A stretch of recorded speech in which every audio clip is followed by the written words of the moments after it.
அதனை அடுத்ததாக சூரியனுடைய தசை. இந்த லக்னத்திற்கு 3ஆம் அதிபதி, அவர் பெரிய ஆதிபத்திய சுபர் கிடையாது. சூரியனால் பெரிய தீமையும் இந்த லக்னத்திற்கு இல்லை, பெரிய நன்மையும் இல்லை, ஒரு ஆவரேஜான அமைப்பு. ஆனால் சூரிய தசை நடக்கின்ற பொழுது ஒரு சிலருங்க இடம் விட்டு இடம் மாறுறது, ஊர் விட்டு ஊர் மாறுறது, வேலையிலிருந்து இன்னொரு வேலை மாறுறது, நிறைய மாற்றங்களுக்கு சந்திர தசை உங்களை கொண்டு போகும்.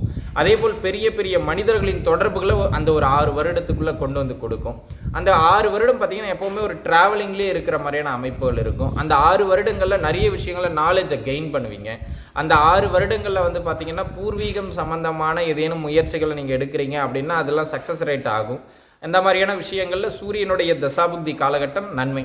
ஆக சூரியன் வந்து பார்த்தீங்கன்னா பெரிய அளவில் பாதிப்படையாமல் எந்த வீட்டில் இருந்தாலும் இவங்களுக்கு நன்மையை தருவார்.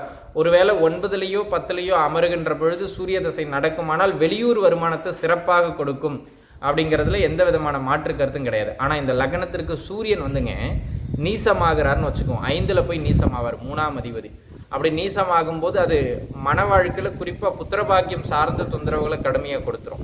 அப்போ சூரியன் வலுவிழக்கிறதுங்கிறது மிதுன லக்னத்திற்கு சிறப்பானது கிடையாது. சூரியன் பலமாக இருக்கணும், சரிங்களா?